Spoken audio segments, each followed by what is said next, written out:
All right, we're live, mate. We'll just see if we get anybody come into the chat. Yep. Ooh.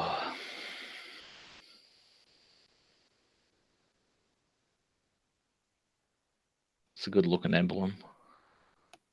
No, it's come up good.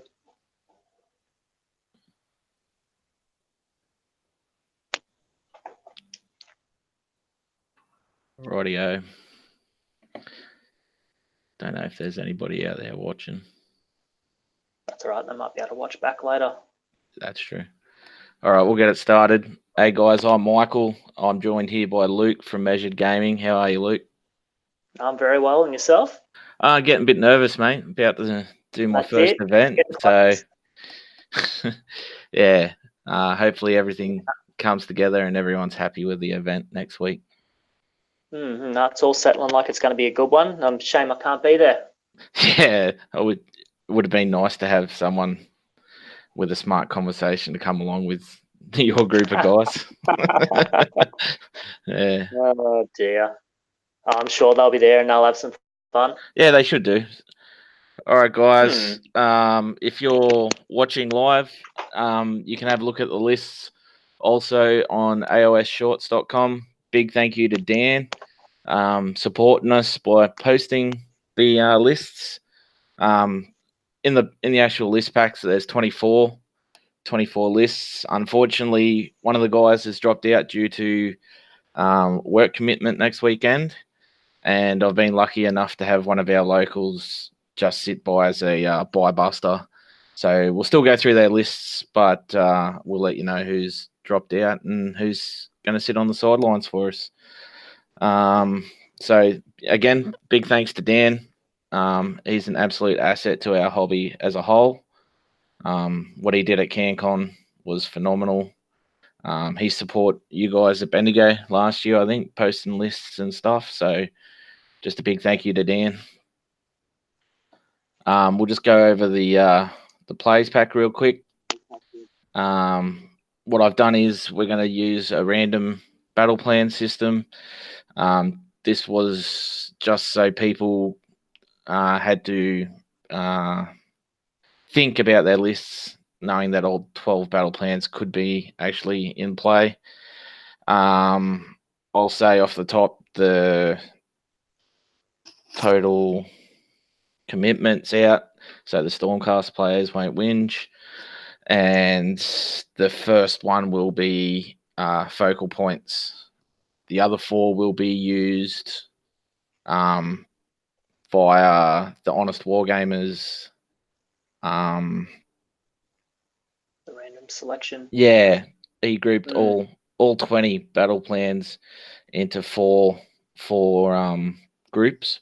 So we'll be just taking one from each for the other 4, trying to get, a bit of variation so that it's not just heroes or hordes winning games. What we've got here is 2,000 points. You can use artifacts from the realms that you come from, but no spells or command abilities. You had to pick your command traits and artifacts in your listings, and prayers and spells will be chosen before each round. That was used at CanCon. I enjoyed it. Maybe I'm a little bit selfish and biased because I have Nagash in my list, but I liked it. What do you think about that, Luke? No, look, I like it. I mean, it gives you a chance to at least, I suppose, tailor your list a little bit around what other people are doing with their armies. Yeah. So, yeah, no, I don't mind it. It's good. Yeah. All right. So we'll start off to the list, mate. Hey. Yep. And can everyone? Or can you see that? Yeah, I can see that. No worries at all. Cool bananas. So we'll fire away, mate. Yep. I'll let you have first crack. You're the guest. No dramas at all. So first list we've got here is Timmy Brumpton. So he's running Allegiance Ironjaws from the mortal realm of Aski. So he is running a Mega Boss on a Maw Crusher as the general. It's got a Chopper and Riptooth Fist. It's got the trait of the Prophet of the Wa. It's got an artifact of Ignac Scales.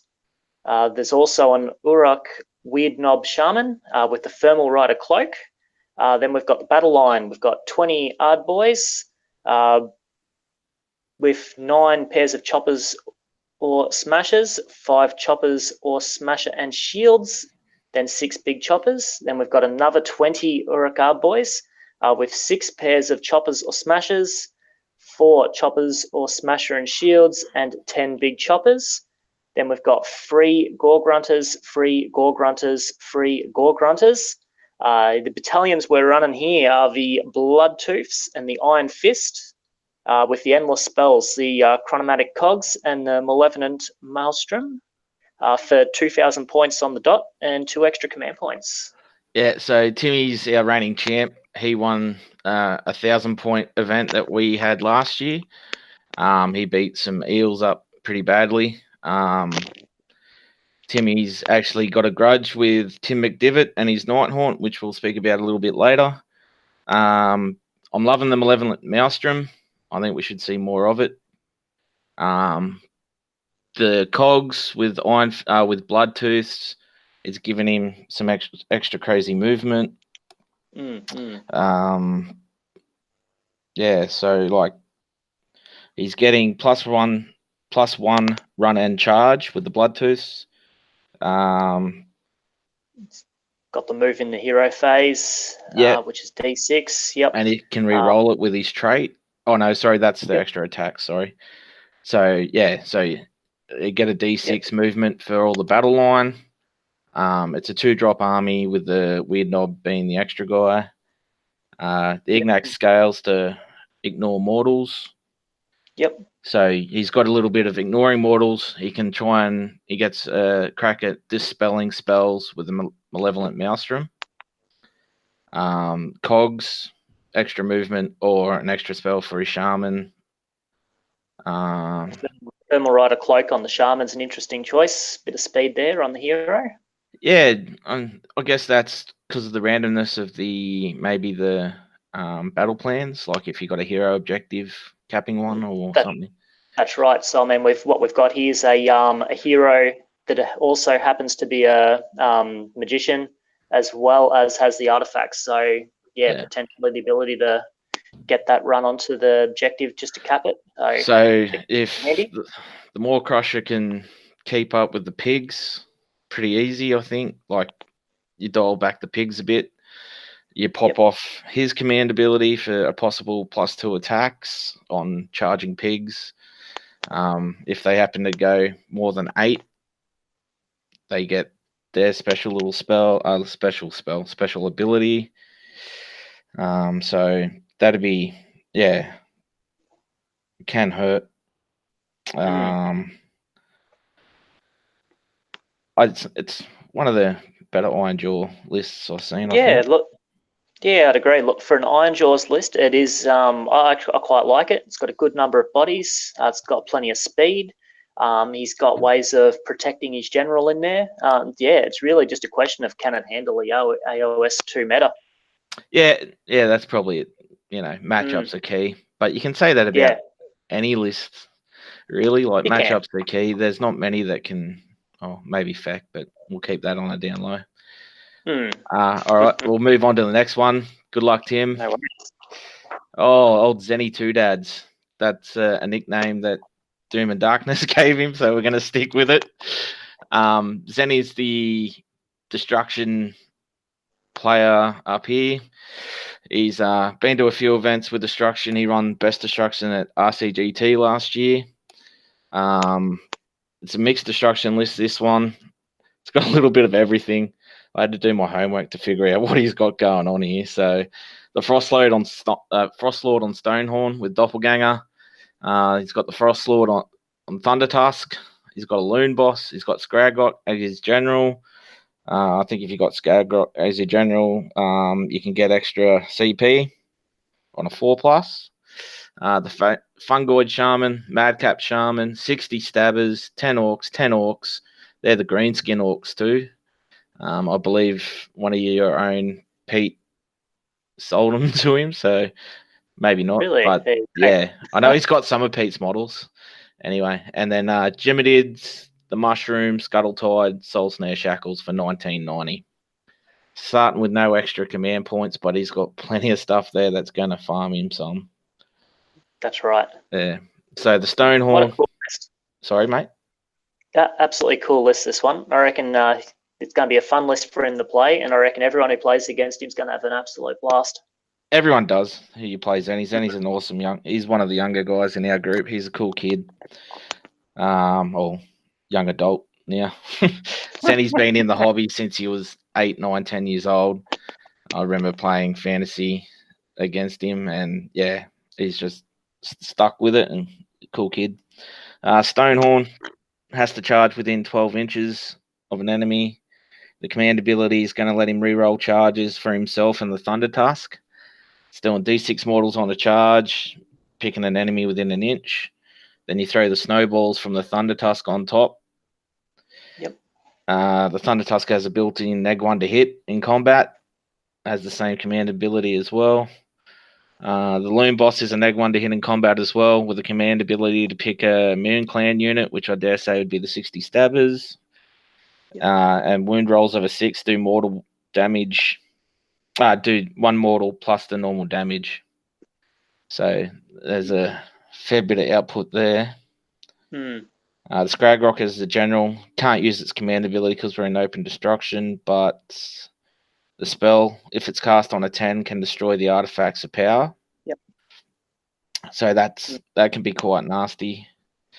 And on a 4+ can gain D3 command points, cast 2 spells, has a +1 to casting, and then has a 4+ ward save. Yep. The other thing I liked, it actually, in this particular case, also like the fact that he's got the doppelganger cloak in there. Whilst it's seen as something that is nerfed, I mean, yeah, it's something that could really come out handy. Just gives him the chance to try and block someone else's strike first. Yeah. Yeah. Definitely something every army needs to have an allowance for in some way. Yeah, right. So you got the Geminids, you got Scuttletide. The Scuttletide spell's really cool. Like, it's probably on the same base as the Palisade. Yep. And if it finishes within 1 inch of a unit, roll 6 dice, 5+ do mortal wounds. And for any unit that finishes a normal or charge move within an inch, cops the same effect. Yep. So that's, I believe it's enemy and ally. So that's a little bit ouchy, but it's a cool blocking mechanism. With the shackles thrown in. The Mighty Mushroom is a 6d6 setup from the caster. Yep. So you roll 6 ones, you're mighty unlucky, you're hitting yourself. But, you know. Yeah, you can't allow for that to happen. That's just, I guess that's just destruction in itself, you know. That's right. Yeah, so the only thing I said to Zenny, I would have taken the Cauldron to give him all the spells. Yep. But Zenny knows what he's doing. He knows better than me, so I should shut up. That's it. Yeah. And at the end of the day, he's got lots of bodies. He's got a couple of big nasties. He's got ways of getting command points. He's got a way of playing around the activation wars. Lots of spells. Yeah. And look, for a mixed destruction list, I think it's really good. The Madcap gives a friendly unit neg 1 to hit from missile weapons, so that's pretty cool. He's got a few sources of negs to hit in there, so yeah, come in handy. Yeah, I think he's built a death list around the similar thing, negs to hit. So I guess he's just sticking with that theme, but with destruction. So that's pretty cool. Yep. All right, we'll move on to the next one. Adam Huey, fire away. Huey. No worries at all. So Adam's running a Khorne, the Bloodlords. So also coming from the mortal realm of Ashki. So this one's a fascinating list. So he's running a Herald of Khorne on a Blood Throne as the general, with the trait Slaughterer's First, with the Thermal Rider Cloak. We've got a Blood Secretor with Ignax Scales, a Slaughter Priest with the Halo of Blood, another Slaughter Priest. Then battle line, we've got 5 Blood Warriors, 10 Reavers, and 10 Letters. Then we've got 2 Skull Cannons, 1 Skull Cannon, then 2 Soul Grinders. Then battalions, we've got the Murder Host and Gore Pilgrims for a total of 1980 points. 2 extra CP. Yep. I believe this makes it a 2-drop army. I could be wrong. I've been known to be wrong, but I think it's pretty sure it's a 2-drop. Gore Pilgrims is the Bloodsecrator, Slaughter Priest, Blood Warriors, right, Blood Reavers. So, yeah, and then it'll have the Warriors. Yep. Yeah, and then the Murder Host would be the Herald, Blood Letters, and Skull Cannons. Oh, sorry, and the Soul Grinders, they're not in it. Sorry, so that'd be a 4-drop. 4-drop. Yeah. Yep. So have you ever seen a list like this before? No, I haven't been able to play Adam with this list either. Yep. Adam's been to a few events lately. He's starting to get out and about. He's been running mixed order. Yep. He went to Adelaide, Saggy T. He went to CanCon, and he went to BrisCon. So he's been out there. The new corn book's dropped. Adam's played corn for a bit as well. So yeah, he's running what he owns, I believe. Yep. The Skull Cannons I do like because if you tag onto an end of a unit, and let's say you wipe out that unit in combat with the Skull Cannon, then they can turn around and shoot something board wide. So that'd be pretty cool. And even if they only manage to kill a single model, they still get a chance to shoot at that. That's unit. right. Yeah. That's right. But the way that I see it is, once they wipe out a unit in the combat phase, they can turn around to the board and shoot something because they're no longer in combat, but they can still shoot. So yeah, that could be hurting. The Blood Lord. You're right. Go.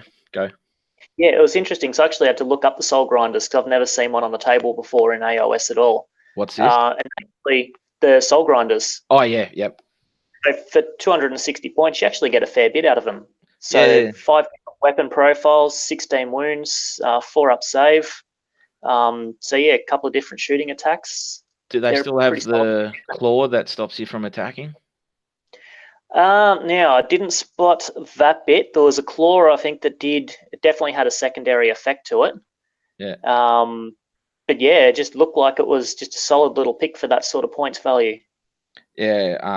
I can't remember if they still got it or not, but he used to hold on to Nagash's sword. It used to make me cry. You're just sitting there and you can't swing. It's funny.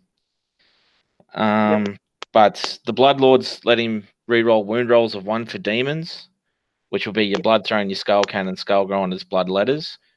So even with their shooting attacks for the Skull Cannons. For a CP, he can heal a wound for all demons within 16 inches who's using that command ability. My understanding is you could spam that. So let's say the Herald needs to heal. You can just spam the command ability and heal it up.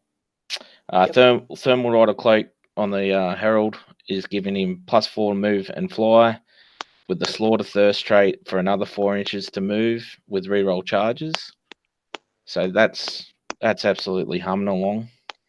Yeah. It looks like doesn't look like it has a massive amount of killing output, but it's definitely going to be a really good harassing hero.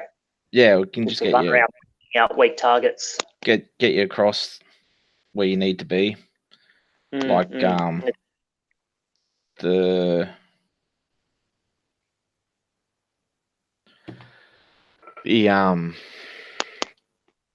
slaughter the murder host, you have to be within the Herald, so it just keeps you within things that need to move as the buffing piece, I suppose. So the Halo of Blood lets you attack first for the Slaughter Priest, so I guess that keeps him alive a little bit if he happens to get into combat.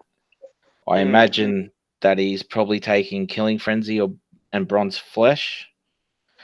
Killing Frenzy on the Skull Cannons get +1 to hit. It doesn't specify melee weapons, so That could be hurting some people. And the +1 attack gets an extra 8 inches from the Blood Secretor because of Gore Pilgrims. Be interesting to see what he has for summoning. It just might be lacking bodies on one of those missions. Yeah, look, that was sort of my thought as well. Like, it looks like it's going to be an absolute blast of a list to play. But yeah, I'm just a little bit worried about the lack of screening and just the speed of some of the armies out there. Whether he's just going to find himself getting caught out a little bit. Yeah. But other than that, no, it looks like a good fun list. All right. Good luck, Adam. On to Ben. Ben's another Cairns local. He had helped me with the rundown on Corn on the podcast. He's running something similar to what I would run if I was running Corn, and that's the Slaughterhouse Reapers of Vengeance with the Tyrants of Blood, which is the 3 Bloodthirsters, and then he's thrown in a couple of Slaughter Priests, 10 Blood Warriors, 5 Fleshhounds, 30 Letters, with the old Wrathax and Hex Gorger Skulls. It's probably something Adam's missed in his list is the Judgments, but yeah, don't have to take them. I just think they're solid. The Skulls are just a nuisance for wizard casters like natural 8s, and you're taking wounds. You've really got to start thinking about what spells you definitely need, and with the risk versus reward. Definitely. The axe is just damaging. Like on 2-ups, you're taking mortal wounds, and then you pick someone else on a 2-up, and they can take it again. The 3 Bloodthirsters can all pile in an attack because it'll have 3 command points if they all get into range. They can also get a 6-inch pile in from the Unfettered Fury. That instant rage is blowing up mortal wounds. Yeah, this is just carnage in a list. The Mage Eater can, I think that's the one that lets you dispel as if you were a wizard. And then the Skull Shard Mantle is on a 2-up, you ignore spells, effects, and damage. Yep. So he's got it pretty well protected from spells. Just the general output from attacks will bring it down. Yeah, so you would have seen something similar, like Corey's list down there. Yeah, look, well, I haven't had a chance to play with it. Look, it is exactly what I imagine when I'm thinking of particularly a demon-flavored Corn list. Yeah, it's pretty well exactly the type of thing I'd imagine in my head. As much as you hear of people talking about Bloodletters being nerfed, I love the idea that there's 30 of them in a unit here. I love the idea of having the 3 Bloodthirsters. Yeah, no, it looks like a good list, particularly if you can set the 3 Thirsters up to all go in a row. And yeah, well, like you can, with the battalion, they can all attack at once. Like get all 3 to swing before anyone else gets to swing. That's right. So if he gets a chance to set that up properly, then he's in for a good time. Like my theory would be, you put the Bloodthirster of Unfettered Fury 4 inches or 3.2 inches out for a command point. He can pile in within 6, and then the other 2 get to go. You CP the Bloodthirster of Instant Rage to attack twice. So then you got 4 activations with 3 Bloodthirsters, and you're just blowing shit up. Yep. Yeah, the 30 Bloodletters get the 6-inch pile in as well because they're demon. So that's something to maybe look out for. I'm guessing he's taking the +1 hit, +1 save prayers as well. It'd be silly not to in that list, I don't think. Yeah. Yep. Cool. Yeah, he'd probably have a bit of trouble against shooting. That'd be a weakness. Possibly, but you got to have a weakness. Yeah, that's it. All right, we'll go off to Thomas, mate. You fire away. Thomas, no worries at all. So Thomas is running Corn as well. Gore Tide. So he's got a Blood Secretor with the Banner of Khorne, which is the Banner of Wrath. He's got 2 Slaughter Priests, Karanak, the Mighty Lord of Khorne, who is the General, with the trait Hew the Foe. The artifact is the Throne Breaker's Talk. Then battle line, we've got 10 Blood Warriors with Gore Axes and Gore Fists, 5 Blood Warriors, then 10 Reavers, 10 Chaos Warriors, and then 6 Mighty Skull Crushers with the Blood Glaives. Then after that, we've got 5 Chaos Chosen and a Korgorath battalions. He's running Gore Pilgrims, Yep. and the Hex Gorga Skulls and the Bleeding Icon. So that gets him the 1990 with 1 extra command point.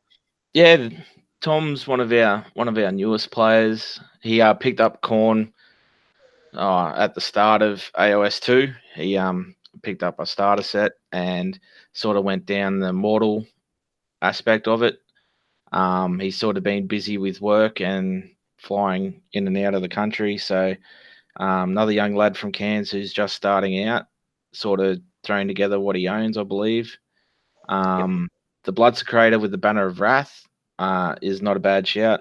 On a 4-up, you take D3 mortal wounds in the combat phase.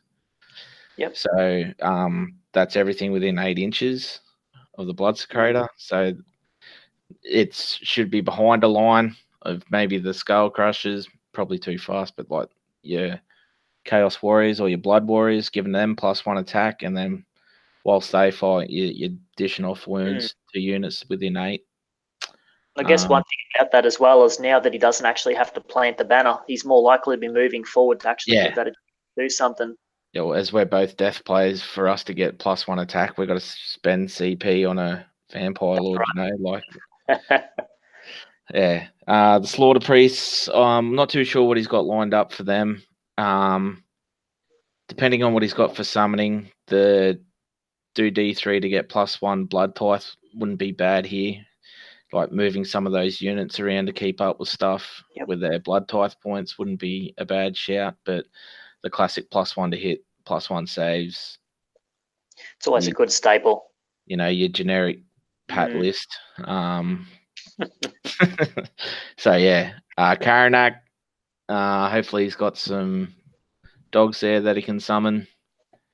The Mighty Lord of Khorne still got his slay instantly ability, so that wouldn't be quite damaging to a few, I imagine.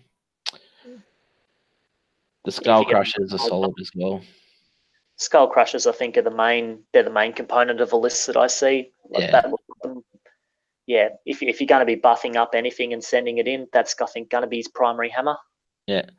They're an unit. I think the Mighty Lord on Khorne's artifacts ignoring modifiers. Try and give him a little bit of trying to stay alive. Yeah, I'm not sure on that one, but I can quickly look it up if you need me to. No, that's right. I'm pretty sure that's what it is. The command trait lets him add 1 damage to General's melee weapons as well. The Bleeding Icon's interesting. I haven't seen it in any lists yet, but you know, it's good to see. Might get some people running away. That's right. Plus, they've obviously got the Hex Skulls as well, which is just always a safe option. Oh, the Gortide has the ability to run 6 and charge for a CP. That's their command. So, you know, you can be running something to keep up with those Skull Crushers, I suppose, and the old Corgi. Or using them for it. Yeah. Well, that's the Khorne list. It's a reliable. You could use it for a reliable first turn charge. Yeah, that's it. Anyway, that's the Khorne lists. We'll move on to a bit of Zeech.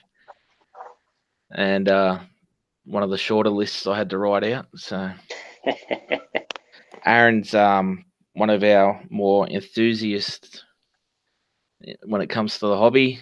He'll loves a chat, loves his lore. Good young guy again, one of the Cairns locals. He was going to bring Archaon. He's converted an Archaon on a display base, but he wasn't real confident that it can withstand being used in the tournament. So he's just gone down this line. Aaron, I wish you were bringing him because he looks awesome, in my opinion. He's bringing the Law to Change, Chaos Fate with a Shaman, 3 units of 10 Pink Horrors, 6 Skyfires, and Cogs. Just magic for days. The Shaman running with the Skyfires. He's got 60 Blue Horrors to summon there after those Pinks die. And then 60 Brimstone after those Blues die. Like, if he can keep his 2 Lords of Change alive, yeah, this could be bringing some pain. So does he actually own all the blues and the brims to make it work, though? I couldn't tell you. Hopefully he does. Yeah, I do. I hope he does. Cogs to speed up or slow down and get an extra spell. I know Aaron will have his army painted, and yeah, he'll be in it for fun. This list actually got a bit of legs, but yeah, you just got to have the bodies and not face shooting. He's definitely going to need to have the extra models to bring in, doesn't he? Yeah. The bare bones list as it is very, very short. Yeah, that's it. Like, you're getting 3, 5, 7, 8, 9, a possible 10 spells a turn. Oh, first turn. You get Cogs, your slow Cogs down, so your Lord of Change gets 3. Kairos cast 2, Shaman cast 2 with the Elixir, and then you got the Pink Horrors all casting 1. So that could be, you set up a unit of 10 blues as a screen first turn. If you get first turn, 7 drops could be a problem.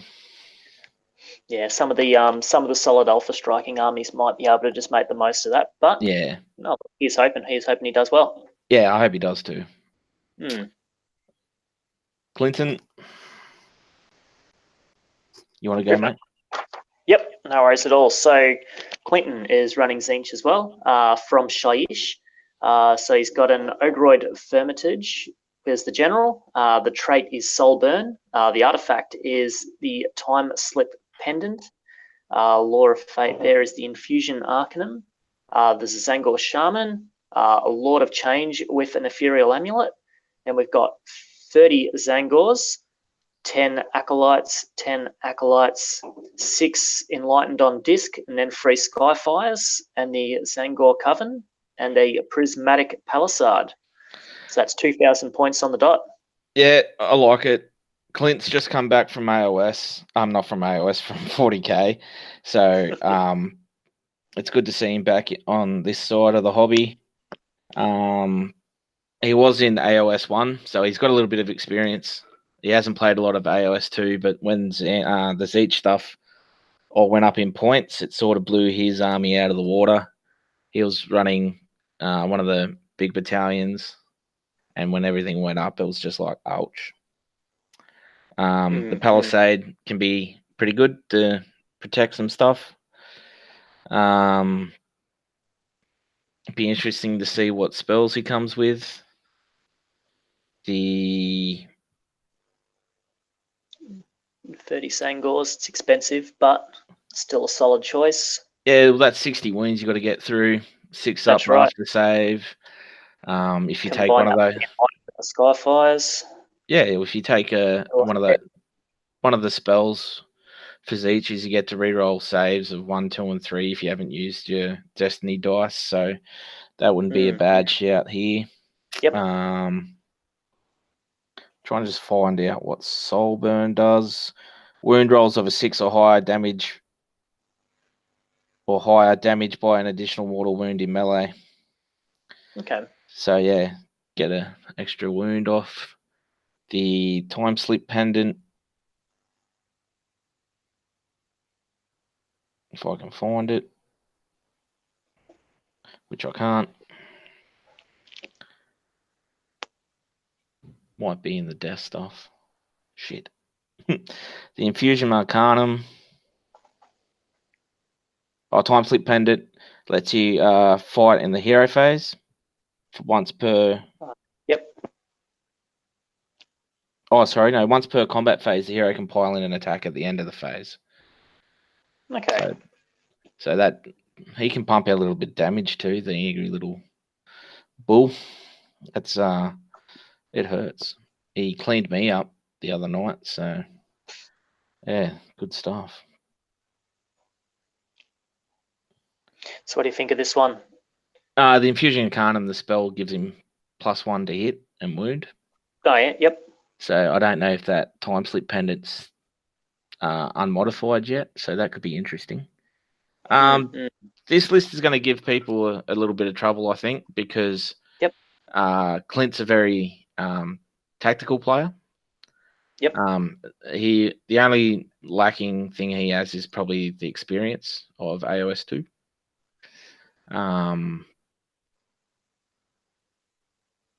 He's got a little bit of everything there, but Zeech is just probably lacking in general as a whole. And the Shaman will run off with the Skyfires and the Enlighten, so that can dish out some damage.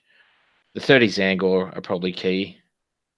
Like, they are just how you use them in the battle plans. Could probably be the difference.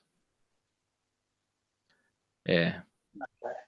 The Ethereal Amulet for a 4-up save. Try and keep him alive. But yeah, I like it. It'll be well painted as well. Clint's a pretty good painter. That's the main thing. Yep, that's it. Dan's unfortunately the gentleman that's had to withdraw due to work. I was really, really hoping to see this list.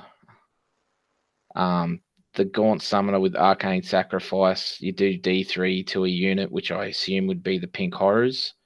Then he gets an extra 9 inches on his spell. And then you throw him up on the Balewind for an extra 6. So you've got like a 33-inch Infernal Flames. I just thought that was going to be a cool trick. And then you're rolling 1 or your Destiny dice for 1 on the Pink Horrors because they've taken D3 Mortals to top them back up. And then you're generating blue points as well. Like, I don't know if this was his plan, but that would be the plan I can see from this list. So your Gaunt Summoner could be casting 3 spells or possibly 4 if you got the cogs up and dialed down.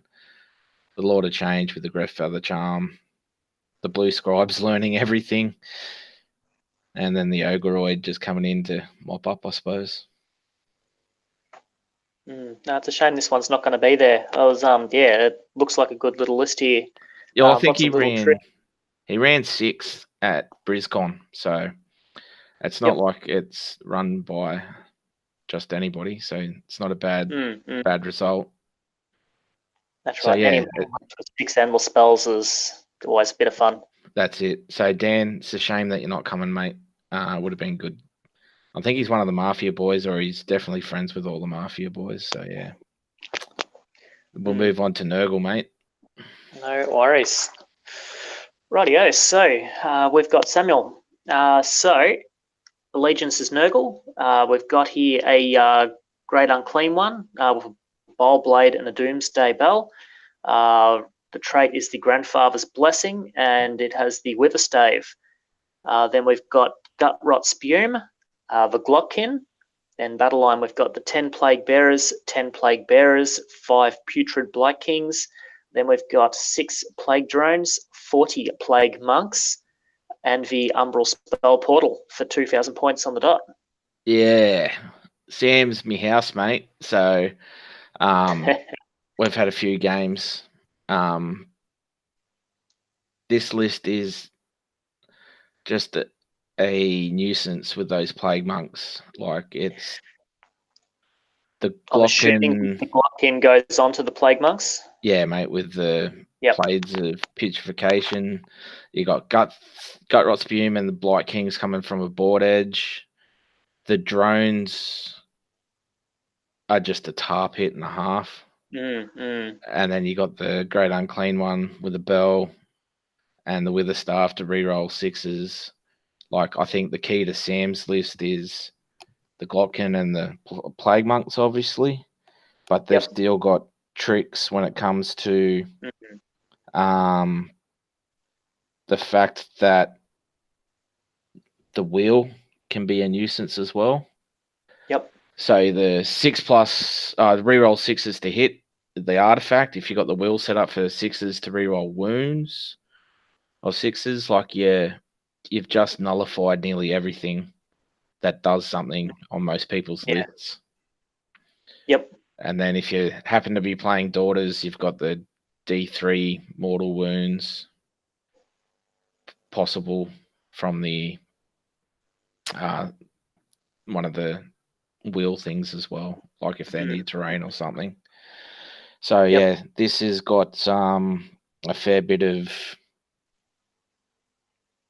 potential to annoy people. Those Plague Monks, they're just brutal. They're just brutal. I saw Gabe from Ruinax put up a tweet yesterday saying that he can't justify playing them in match play at the moment because of all the options they got. Yep. So that is a sorry, I missed that. It is a fair comment. I'm looking to run some in a Skaven list I'm working on at the moment, and just looking at the whole idea of having to work out, rightio, I've got 6s on the hits, I've got 6s on the wounds. Yeah. All these ones go into separate piles. Like it's definitely a high maintenance unit, but the output is pretty spectacular. Yeah, it is. And then on 6s, after they die, they do mortal wounds back. Like, it's awesome.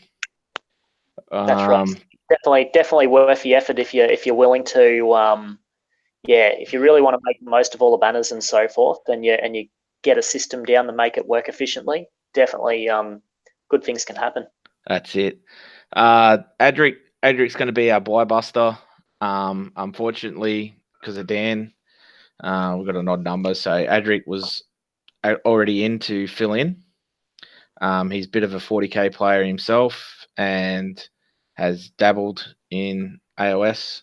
So he's come up with this list, and his Great Unclean one that he's painted is pretty spectacular. Hopefully he still brings it and comes in for a few beers. I'm pretty sure we won't be needing a buy buster unless Tristan doesn't turn up day 2, but you never know. Yeah, that's it. But we had a game with this list the other night as well, and 70 Plague Bearers is just insane. And it's very obnoxious. Yeah, the 3 Great Unclean ones with Rodigus, or the 2 Great Unclean ones with Rodigus and the spells and the wheel, it's just brutal. Same thing, the Witherstaff 6s to hit have to be re-rolled, and then if you got the wheel set up properly, you can have 6s to wound. Again, it's just stopping everything from going off or making you re-roll it. Very enjoyable list to have as a buy buster. Yeah.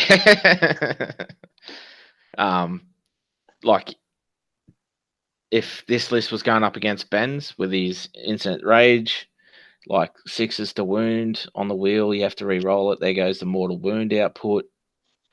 You know what I mean? Like Plague Bearers and Egg 1 to hit at 30 or at 20 or above. Like it's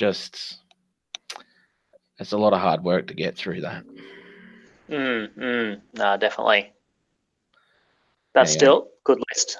Good list. One of your own, mate. We'll move on to that. No worries. So, Joel, where's my banners, McGrath? Right.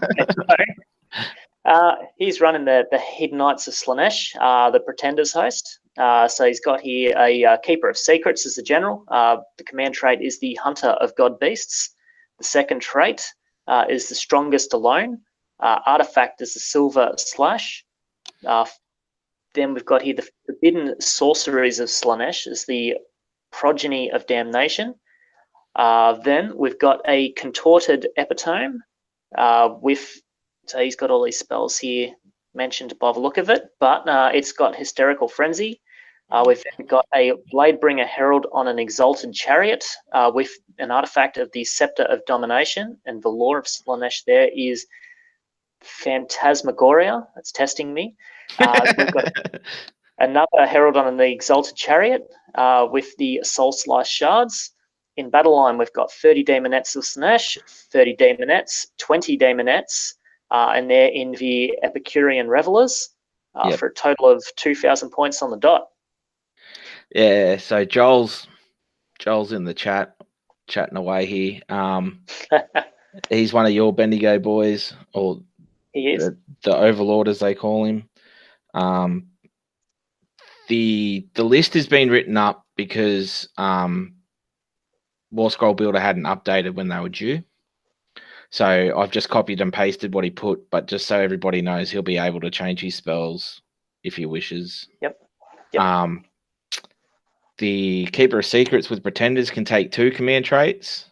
So the Hunter is add 1 damage for hitting monsters. And the second one, Strongest Alone, is +2 attacks. Reroll hits, if no friendly models within 6.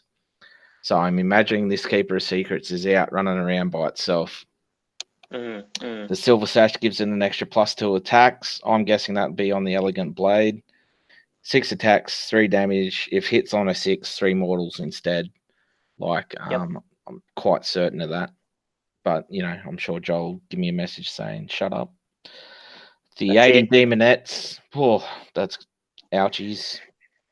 It's a deceiving amount of output. To look at them, they don't look like anything special, but once they start bouncing all those extra attacks on 6s, that is absolutely brutal. So any of those wound rolls of 6s do mortals, don't they?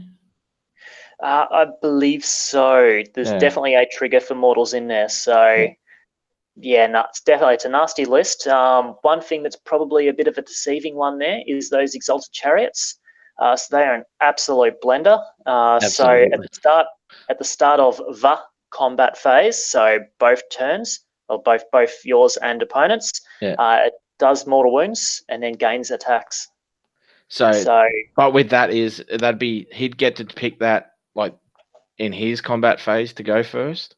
But if it was someone else's, like the opponent's combat phase, they get to do all their stuff at the start first, and then he'd get to do that. So if he comes up against Gemma's Feck and the monster happens to she's not running Gristlegore, so maybe she's not running Gristlegore. So no. Yeah, okay, I'll shut up. But if stuff that gets attacked first at the combat phase, I think Ben's demon Bloodthirsters could take him off. And then he wouldn't get to do his start of the combat phase stuff. So that's another thing to note in this list is the where have we got here? He's got the one of the heroes. I can't just pick of which one it is. Hang on, it'll be down here. The mirror? The one that allows him to steal command points. Yeah, the mirror. The epitome. Each hero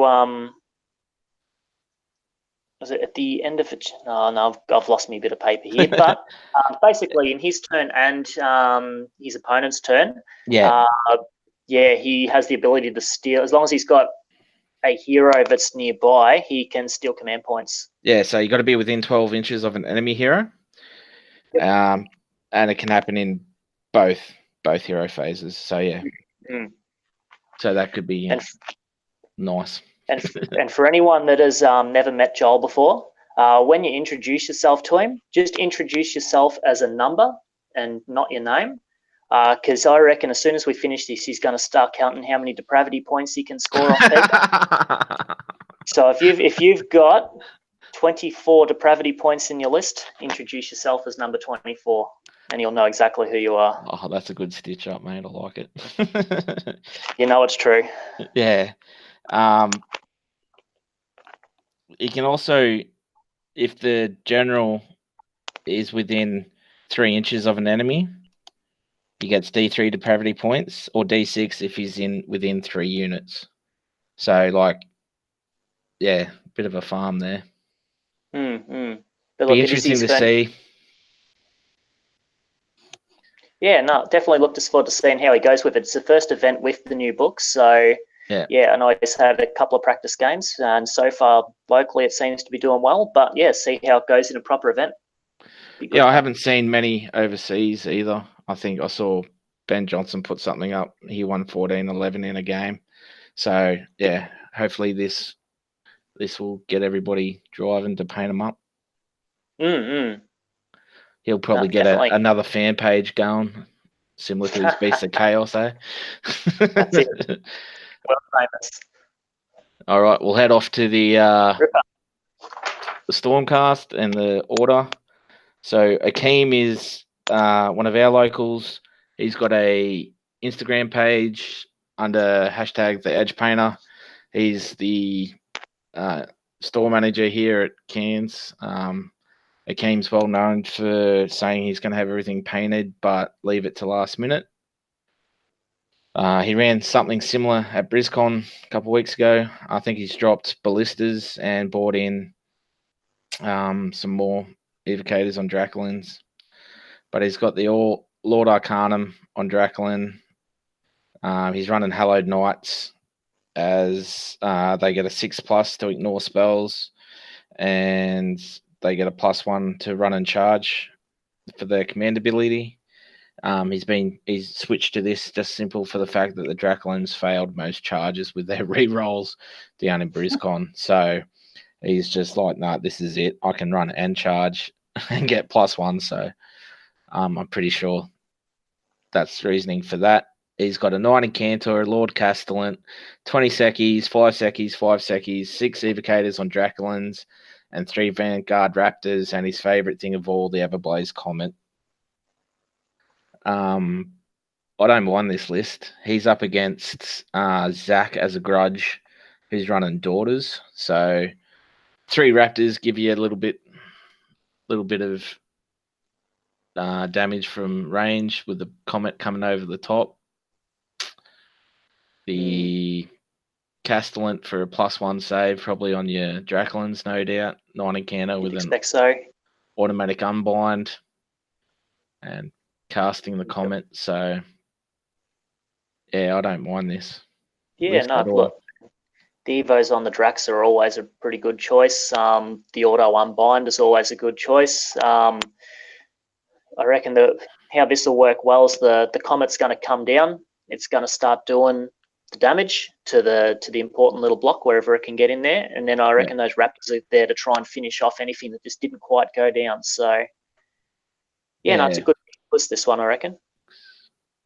So he's 8 drop. He's got 4 units in the sky, 4 on the ground. Like you can switch it up a fair bit. Like if he come up against Timmy and he's fast Iron Jaws, you can just drop the 20 down on the ground as a screen, and then leave your Raptors and Draculines up in the sky and just drop them down. You know, like it's got multiple things you can do with it. I like it. There's a few different ways you could play it, but yeah, I think deep down it's still all going to basically come down to just using that Comet just to start the damage, and then I reckon the Sequitors will try and block up the middle, and then the Evocators on Draculins and the Vanguard Raptors will just try and take everything else off and do the bulk damage. So no, it looks like a good little list. That's it. Mate, Paul's next. Fire away. Yes. So Paul's running Stormcast as well. So he's got a Lord Arcanum on Dracoline. It's got Staunch Defender and the Mirror Shield. Mount trait is the Pride Leader. He's got a Knight Incantor as well and a Lord Relictor. Then we've got 10 Sequitors, 5 Judicators, 5 Judicators, 5 Evocators, 5 Evocators, 2 Fulminators, then 3 Evocators on Dracolines for 1980. No extra command points. So what do you think of this one? Paul's new to the hobby. This will be his first event. 10 drop Stormcast list. I'm sure someone like Adam Burt will probably tell him he needs more drops, but needs more drops, another 5. Paul had a run with this at our games night on Thursday, and I think he come within a whisker of beating our daughters of Kane players. So a few more strategical choices instead of chasing kills and playing the objective. He would have probably come up with either a minor or a major win. So Okay. it's not bad for a first list. He's done his homework online. Adjudicators can shoot, which gives you a bit of options there. 13 evocators and nothing to sneeze at. Like, look, it's not. I do worry that they've just got a little bit too much work that they'll need to do. Yeah, true. Yeah, yeah. Like they're definitely a strong unit, both the foot ones and the ones on the Drac lines. But yeah, they've just got. If he can get everything placed right and get the fight on his side, then he could do all right. I think he's just going to have to be pretty careful with his placement and just make sure everything goes well for him. Yeah, this is a massive learning curve for Paul. So hopefully he has fun. Hopefully he gets a couple of wins. It's not the worst list. It's not the best. That's right. It's got options. Good to see someone running the old extremists. Yeah, or the next list is even better, mate. So, but this has got. It's not a bad learning curve from here, you know. Like I think young Nathaniel down your way has probably been through the same thing, you know. Like you go to your first event, you realise what your list can and can't do. That's right, and then you build from there. Yeah, that's it. So hopefully, Paul, you have some fun, mate, and you'll get a couple of wins in there. It's not, like I said, it's not the worst list. This is the list. Braden, one of our locals, spends more time at the hobby than the store manager. That's a joke, sorry. The Lord Celestin on Dracoth, 2 Lord Castellants, 2 Lord Relictors, 10 Libs, 5 Libs, 5 Duties, and 8 Desolators. 8 Desolators, I cannot believe that. Yeah. Yeah, where do you want to there? Well, Braden's a man who loves a theory. He loves coming up with, I can do this with that, and proving us that it works. So let's hope it works. His biggest theory is that when you have 4 or more models, they add 1 to the attack. If it has 6 or more, they have 2. So you got to get through 15 wounds before they lose their attacks. So it's not a bad theory, but I'll be interesting to see what he does. Look, really, it is. I mean, it's a death list. It's a Death Star list at its finest. Like at the end of the day, the eight Desolators, the Staunch Defender. He's got the Castellan buffs. I think his real concern is going to be that if some of those shooting lists manage to take him down, and once he starts to lose those numbers, that unit's going to get a lot weaker. Yeah. But yeah, look, at the end of the day, it's an all or nothing build. You'll either stop it, or it's going to run through you. The only thing that concerns me is whether he's going to keep up in the objective game. But that's the choice of having Death Star. He's got the ability to leave him in the sky turn 1, and if he's been given first turn, he doesn't have to drop him. He can then, depending on priority turn 2, like if he wins priority turn 2, you give it away and then drop him down and hopefully make a 9-inch charge, like, and double turn someone. You know what I mean? Like the double turn with these things could actually really hurt. Each Desolator, I'm trying to spit out here. Dracoth has 3 attacks with its claws and fangs. For each unmodified wound roll of a 6, you're doing D6 damage instead of 1. So 8 threes at 24 attacks. You know what I mean? Like you could end up with 3 or 4 D6 damage attacks through. But the fine line, I guess, is I don't want to rely on something that drops and has a 1-inch charge. Yeah, but that's it. It's still an awesome list. Great to see that it's going to be there. And so the 2 Lord Relictors, like if you put Divine Light on the Desolators, things that are hitting on a 6 have to re-roll. Yep. I think you're going to start seeing more and more of this in your Stormcast. lists with Feck running around with their exploding sixes. So the fact that you can get that off as a prayer, I think you're going to see more of. +1 save, so the Desolators are at a 2 up. Like, it's yeah, it'll be fun to see, and hopefully he rocks a few people's worlds. That's it. Hopefully it does well. Yeah, most definitely. Definitely up there for imagination. Absolutely. All All right, should be good. we got Michael from Toowoomba, sick of winning with Feck, so he's running Stormcast. He's running the anvils for the double tap. He's clearly aiming at a few monsters. He's got the Lord Aquila. He's got the Knight Vexilla, 5 libs, 5 libs, 5 Vanguard Hunters, 9 Raptors, 10 Evos, and 6 Morsar Guard for 1900 with 2 extra command points.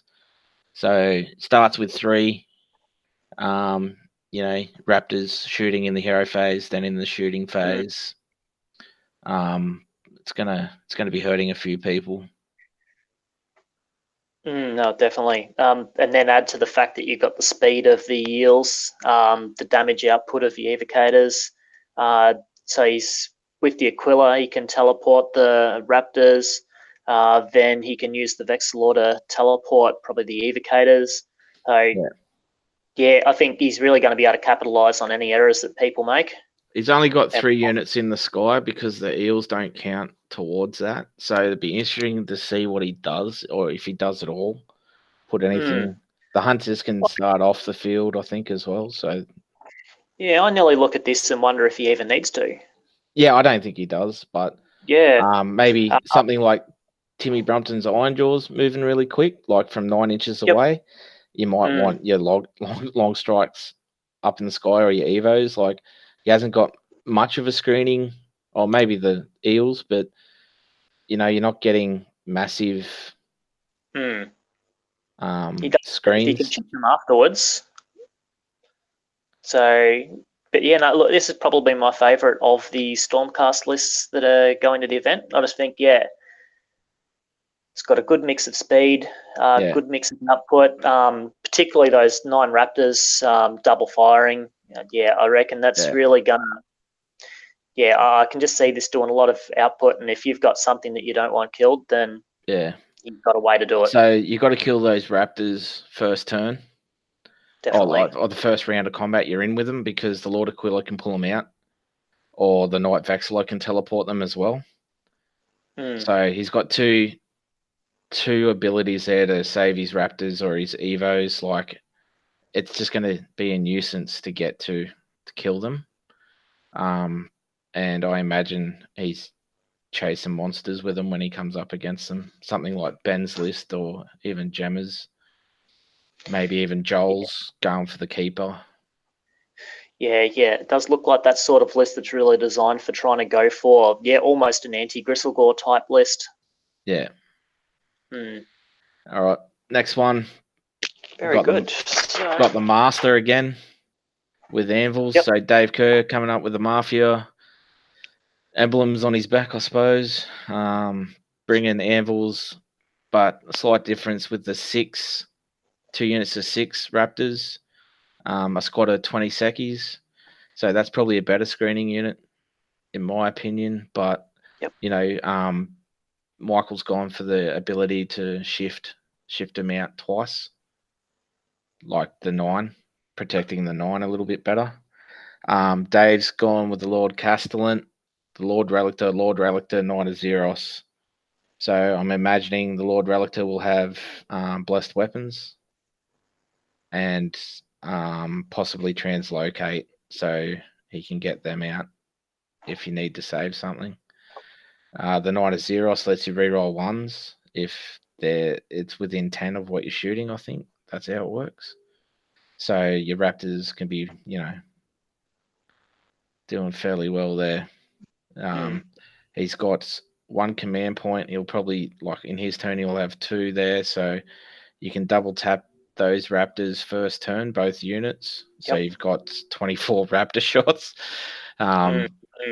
Just pick a target and take it off. Yep.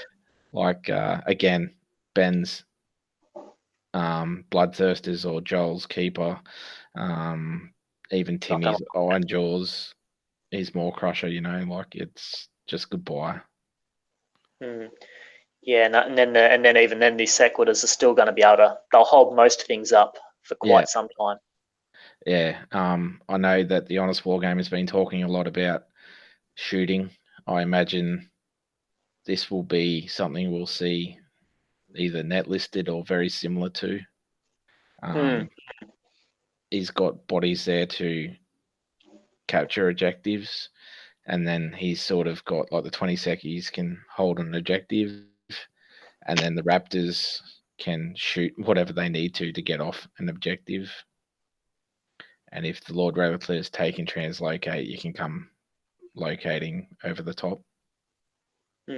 But one thing, this one being the last of the Stormcast list, one thing I find interesting is that everyone's gone for Vanguard Raptors, yet we haven't got a single ballista coming. No ballistas. I think we did a BrizCon wrap up on our podcast with Tim McDivitt and Akeem Wallace. They both took the Storm host that lets you have +1 attack, I think, and they took ballistas, and they've both come back saying, "Nah, we're dropping them. They're a myth." Yep. They're definitely switching to Raptors. Which it shows here, definitely. Yeah, the ballistas are just too swingy. They either dominate when you don't need them, or when you need them to go off, they're going missing. So that was the report I got. Okay. Yep. Sounds fair. Okay, so we'll move on to another one of your boys. Yep. So this one we've got Tyson. So he's running Idenef Deepkin from Fuven, Mortal Realm Azaski. So leaders, he's got an Ishran Tidecaster. So the trait is Born from Agony. Artifact, the Steel Shell Pearl. Then the Law of the Deeps, the Arcane Corrasion. Then we've got an Ishran Soul Scryer, an Ishran Soul Render with the Black Pearl. Then we've got 10 Namadi Reavers, another 10 Reavers, 10 Thralls, 10 Thralls, then 6 of the Ishlan Guard, 6 of the Morsa Guard, another 6 Ishlan Guard, and then 3 Morsa Guard, and the Namadi Corps Battalion for 2,000 points on the dot. Yeah, so Tyson coming up from, is he Bendigo? He is, yep. Yeah, so he's from Bendigo. So he's coming up from Bendigo with Joel and Tristan. The Tidecaster has an extra 2 wounds, and a 5+ against shooting. And then I'm not too sure what that spell does, but like I said before, he can be changing it if he wants to. Yep. The Black Pearl is a 6+ ward save. He has 7 drops. Obviously, a great counter against the shooting armies we just saw. But coming up against something that does mortal wound output could be a problem. They lack mortal wound saves. That's their weakness. Yeah. But look, still, he can still obviously force the path of the shooting, and then he's got the 12 defensive eels, the 9 offensive eels. Yeah. He can reverse the tides if he wants to. Yeah. If he wants to play with that and change when he gets to do his strike at the start of the combat phase, he can. Yep. And the Soul Render's bringing back 3 Namadi straight. Doesn't have to roll for it. That's if there's any left. Like they should be disappearing if you're in combat with them, in my opinion. If there's a unit left, 2 Flood Tides, allowing them to run and charge or run and shoot. Rerolls 1s to hit, and a few ton reroll 1s to wound as well. So yeah, a little bit of output there. I like it. No, look, I reckon if he plays this well, so Idenef for a classic sort of 4-and-1 type list, particularly with lots of eels. So yeah, look, if he plays it well, it's definitely there for him. I didn't catch how he went at Border Wars. Do you know? I believe he ran Seraphon to Border Wars, actually. Oh, right. So it wasn't even this. Yeah. So he's run Idenef in the past. Then he jumped back to Seraphon for a little bit. So I think this is his first outing or first event with Idenef for a little bit. So Yeah, not sure how much play testing he's had with it, but I'm sure he'll have a few games in beforehand. I believe David is painting his army. Yes, NC Dave is working on that as we speak, I believe. Yeah. So, yeah, it should be a good looking army by the time it's done. Yeah, so that hopefully that looks spectacular. Mm. We've got Andrew coming up with the failed charge guys. One of their mob. Andrew, my testicles are not right. I'm not too sure if people listen to the failed charge podcast or not, but poor Andrew copped a backhand to the testicles on the Thursday night before CanCon, and I was the offender of that attack. So I imagine Andrew's on his way up to return the favor when I am not ready. Andrew, I expect it to come. Make sure I'm not carrying a beer. That's all I ask. He won CanCon, not CanCon, he won BrizCon with this list, bringing the Fire Slayers. I am absolutely gobsmacked at this list. I hate it. I think it's very strong. He's running the Lodge of Vostarg, which is +1 to charge. And if it's running turn 1, it's an auto 6. So that's a fair bit of movement. Can add plus for a command ability, can add +1 to hit for the Berserkers, wholly within 12 of a hero. The 2 Magma Dross have some interesting traits. The Coal Heart worsens the rend to a 0, so if you rend 1, hitting that one, you're on a 0.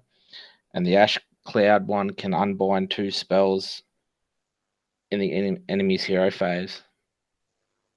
So I find that pretty cool. Mm-hmm. Then that in Lords of the Lodge, so that it gets the ability to pile in and attack twice. Yep. And the Battlesmith for a +1 save, wholly within 12. Interesting thing about that though, so wholly within 12 of a hero. Yep. 30 half-guard Berserkers would take up a lot of space. Yeah, but a Magma Drop is a fair base.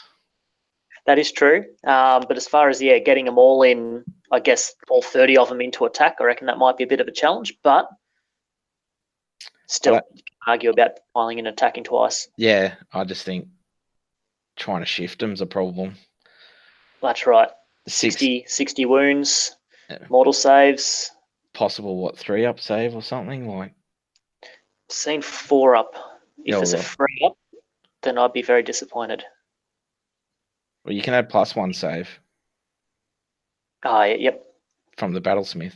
I think it got errated over the weekend that you can't stack it. So, yeah, they it's just 60 wounds.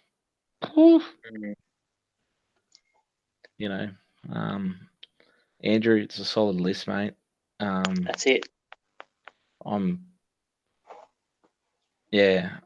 I don't know how this would go against shooting. That's not what I'm not 100% sure on.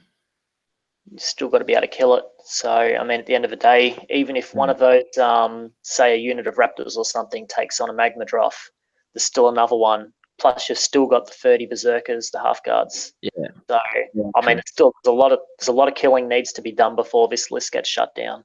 Yep. All right, we'll move on to the Daughters.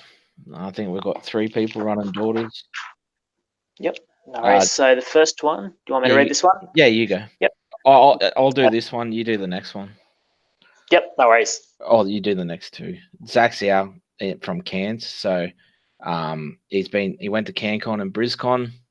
I think I think there was a 4-2 at CanCon, maybe 3-3. I'm pretty sure it's 4-2, and I think he had a pretty rough trot of it at BrizCon. Just some very bad matchups, and he wasn't running Marathi, but had some bad dice as well. So Zach's bringing Marathi to this one. He's been talking it up that he's gonna stomp a few people.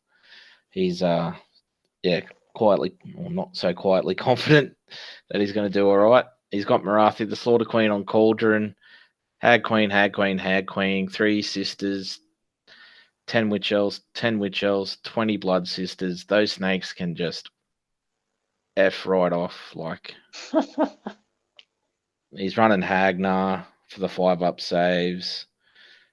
You get when you think you got rid of a hag, another hag comes over and keeps either the sisters or the sisters of slaughter or the blood sisters alive. Yeah, you've got Marathi to tie up monsters. Like, I think this is any of the hero missions, she's absolutely pivotal. well. There should only be one hero mission. That's the way I've got it set up. So, but yeah, this list looks fairly strong to me. It does. I think the Griff Feather Charm on the Cauldron, I think, is a really good option. Anything that makes it harder to hit. But yeah, it's funny because with the all the daughters lists were starting to disappear or move away from Hagnar. But with the release of all the new tomes this year, I think the gloves are off. Daughters of Cain are back, and they're not feeling sorry for us anymore. So nasty stuff coming back out. Zach was running 5 Doomfire Warlocks. I sort of wish he still was, but I understand why he probably isn't. But this list is, like Marathi's just going to be a pain for everybody. I think there's 2 coming. So, it'd be interesting to see matchup wise, like if it's bodies or heroes, like Marathi's only one person or one model. So, that could be only downfall. Like, it's just going to be a pain to have to remove. 1, 2, 3, 4, 5, 6, 7, 8, 9 lists, 9 drops. Sorry. So if someone like Dave or Michael with the shooting get a couple of shots off at Marathi, you're already halfway there before it transforms. You know what I mean? Like, yeah. So all right. hopefully, it's a solid list though. Yeah, it is a solid list, and Zach will be. He's quite a stable general, so hopefully he has a good tournament. He's at home now, so home ground. Good luck, Zach. Yep. Jesse. Very good, Jesse. So Jesse's running Hagnar as well. So we've got here a Hag Queen on a Cauldron of Blood with the Iron Circlet. We've got a Blood Rack Shrine. That one's the general. So it's got the Devoted Disciples. The artifact is the Crystal Heart. Then we've got Hag Queen and a Hag Queen. Then Battle Line, we've got 10 Blood Sisters, 10 Blood Sisters, 30 Witch Elves with the Knives and Bucklers. Then we've got 5 Blood Stalkers, 5 Blood Stalkers, the Temple Nest Battalion, and the Malevolent Maelstrom for 1940 for 2 extra command points. So I think this is the list Jesse took to the Bendigo Bush Bash. He had a win there at that tournament. Was that October last year? So he beat about that. Yep. Dwellers Boys with this list. The old Temple Nest. I reckon he's been playing. It's either this list or something very similar to it for a while now. So yeah, I reckon I've seen him use something very similar at other events this year. So the Bloodstalkers, the Blood Sisters, or the Medusa, and your hit roll is the 1, you take a mortal wound back. That's what the Temple Nest does, I believe. Yep. So I've played against one of the local guys doing that before, and yeah, if you're throwing bulk attacks at him, that's not fun. Just get on some damn terrain so you can re-roll your 1s. That's it. Yeah, no, if you've got re-rolls, it's good, but yeah, if you've got no re-rolls and lots of attacks, it'll come back and hurt you. The Malevolent Maelstrom's another great shout. Again, just the odd, like a chance to dispel. The 2 Hag Queens buffing the 30 Witch Elves and maybe some Stalkers there, so or maybe 10 Blood Sisters, obviously. So yeah, the Cauldron can always be a pain. Yeah, It's another solid. Yeah, this will be another solid one, definitely. Yeah, no, he'll do well. We'll move on to Tristan.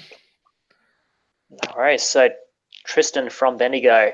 So he's running Hagnar as well. So it's our third Hagnar. He's from Ulgu.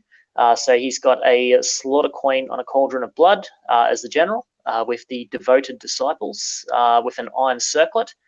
He's got a single Hag Queen. He's got Marathi, Blood Rack Medusa with the Shadow Stone artifact. Then we've got 30 Sisters of Slaughter, 10 Sisters of Slaughter, and 30 Witch Elves. Then we've got 2 units of 5 of the Heart Renders. Then battalions, he is running the Slaughter Troop. So that gives him 1 extra command point, 1,990 points. How often have you played this list? Funnily enough, I have never played against him running it. Are you scared of him? I must be. I'm sure that's what he'd be telling everyone. Nah. No, it's never come up. Sava's list, is that right? Well, I believe it originated as Ben Sava's list, but from what I've heard, it is partially modified now. Oh, right. So I think he started to tweak it slightly to suit himself a bit more. Right. So the one Hag Queen's got me interested. As Zach's our resident Daughters of Cain, he's usually running 2 or 3. So that's something new to me, the one Hag Queen. Marathi's, again, probably tying up monsters. Not taking damage, obviously. The Sisters of Slaughter, they're the 6-inch pile-in. So they are. Yep. That'll be so the big thing he's doing here is he's got lots of bodies. So he's got more bodies than the other Daughters lists. So then, he's got the 6-inch pile-ins there to help get around the essentially anyone with the ability to strike first. So he's got a way of getting around that. He's got the 2 units of Heart Renders for dropping down and harassing back objectives. So he's been playing this or very similar list to it for a little while now. So I reckon he's got his eye in, and as long as he can avoid a couple of those shooty Stormcast lists from swiping his heroes early. Yeah, well, he's picked up the narrative prize at CanCon, and then I think he got best order at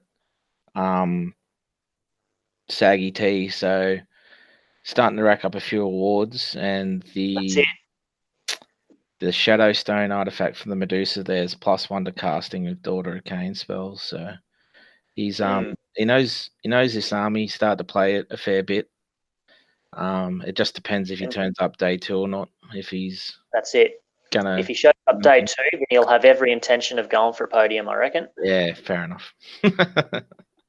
And that's it for the order lists. We'll move on to death, and we've got Gemma Shepherd, who's been, I think she's podium 3 or 4 out of the last events, was a list similar to this. I think this is a bit of a change up where she's gone for Blister Skin instead of Gristlegore. She's got the Arc Regent, the Ghoul King on Royal Terrorgeist, Ghoul King on Zombie Dragon, Courtier, 3 units of Flayers, and a Dead Watch. Something you've been running too, I think. Is that right, Luke? I originally trialled the Dead Watch before I decided to shift on to a more Terrorgeist heavy list. Yep. With Ghoul Patrol, but look, it's a solid list. She's proven that the form's there. She's been doing well. Dead Watch has been performing well. All the typical things that you'd see that would cause a FEC army to struggle, i.e. lack of command points being the biggest weakness. So she's got a little bit of a CP factory there between the 2 sources of getting the bonus command points. It's fast. The army fights hard. The Flayers will jump across the table, do a lot of damage, piling in twice. She'll be probably summoning in 20 ghouls, a form of Courtier from the Zombie Dragon, 1 unit of Knights from the Terrorgeist. So, there'll be plenty of extra reserves coming in. Look, it's a strong list. I imagine it'd be another Infernal Courtier and another unit of Flayers. That's just Possibly. my opinion, but she could, yeah. Whether it'll be that or the Vargulf will be the. So all those flayers aren't getting double piling because she's got 3 command points in her first turn. She could get a possible extra one from the artifact, and then So if she she'll be rolls potentially getting 4. and then if she rolls a 5 up, she gets to keep it. So no, I'll take that back before I say that again. But yeah, like there's some major output here. No, it's a strong list. It's a strong list. It's just really a Dave, question of matchups are probably big because if Dave and Michael, Yep. with their double tap shooting, could be a problem.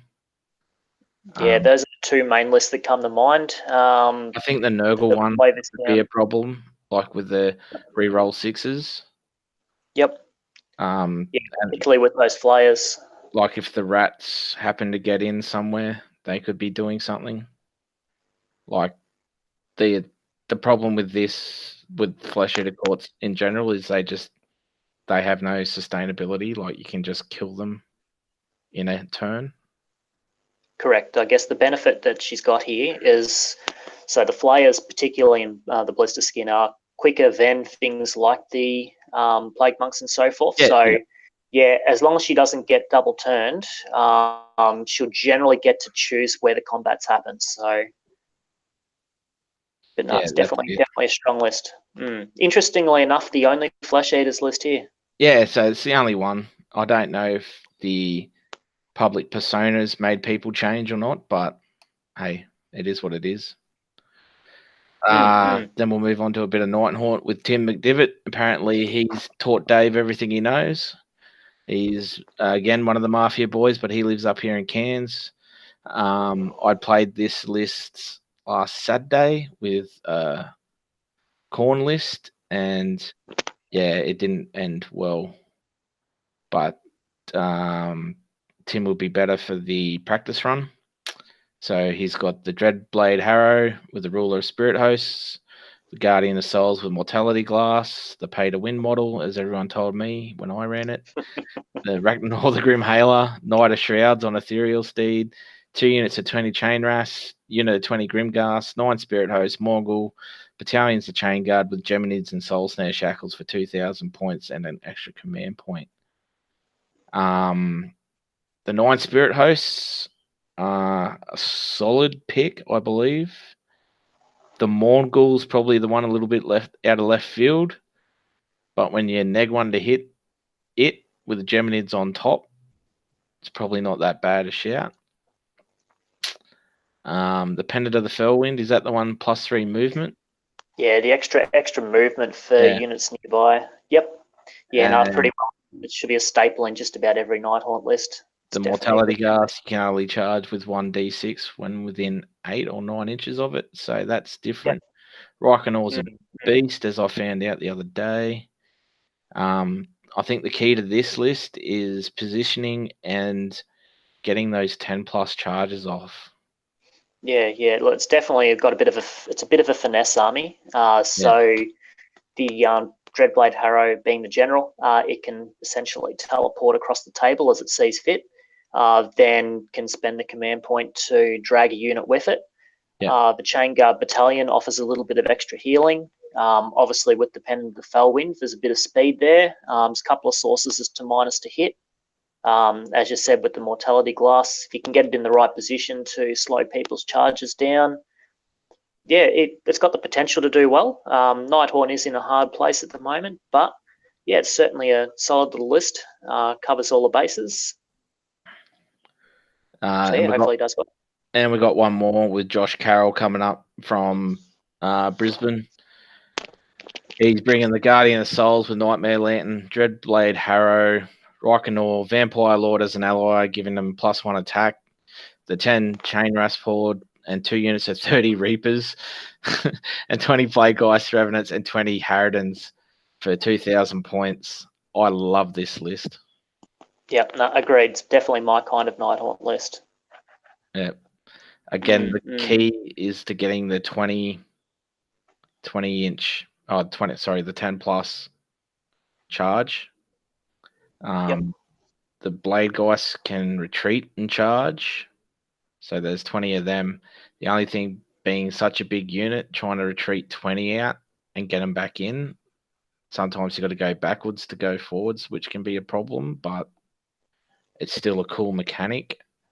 The Vampire Lord for extra attacks, like you can have Reapers with 3, and if they get the 10-inch charge off, like 2 lots of 90 attacks, that's just dumb. Yeah, no, the thing I really like about it, so I've previously run 2 units of 20 Blade Geist before, with the idea of giving them the extra attacks. And yeah, they've got enough speed that even the retreat mechanic on them still works pretty well. It's a bit hard if you're using the battalion to keep them in buff range, but that's obviously not the case here. So yeah, no, they're a solid unit.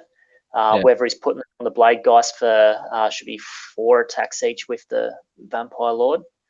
Yeah, they do a on the charge. On the charge, yeah. But should never, unless it's your opponent's turn, you should never not be on the charge. Yeah, true. The only problem here is he's got 4 heroes and 5 units. You got to be wholly within 12 of a hero to get the 6-up ward save.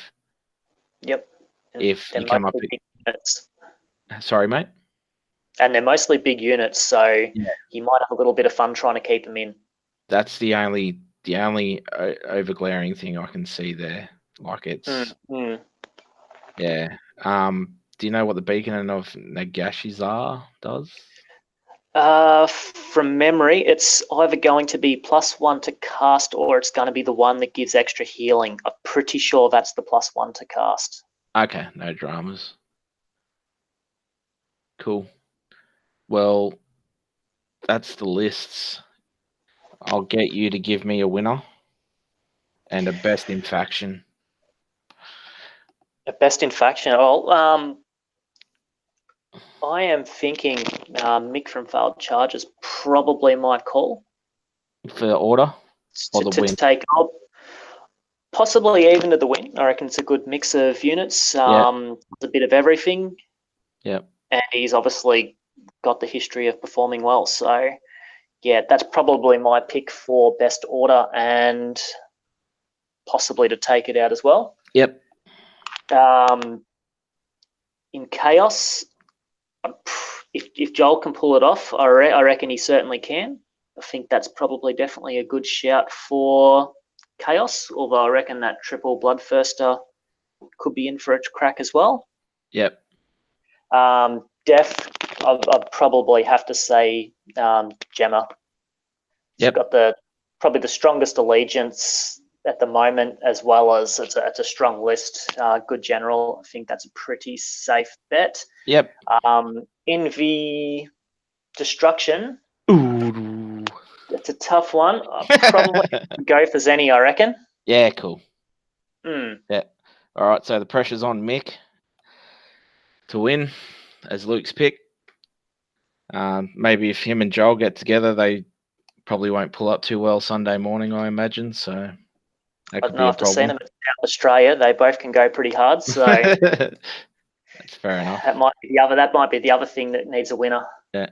I'm just going to have a quick shout out to Dave. I'm pretty sure it's wargamer.com.au is his page. He's done up. Sorry? For NC Dave? Yeah. Yep. So Dave's made us some terrain and supported my event by helping me out with my players pack. So to Dave, thank you very much. He's the host of Bush Radio. You probably know him as NC Dave. So very big shout out to him. Thank you very much. To Dan from AOS Shorts for putting our lists up on your page. Thank you very much. To the people who are traveling to come up, that's a massive thank you. Fail Charge, Joel, Tristan, Jesse, Tyson, Dave, and Josh, and even Andrew, even though he's coming to get me. If I've forgotten someone, sorry, but thank you for all traveling up this way next weekend. And hopefully we all have some fun and it turns out to be a good event. And a big thank you to you, Luke, for coming on. No dramas at all. All right. That'll be it. Thanks, guys. See ya. All right, thanks. Enjoy the event.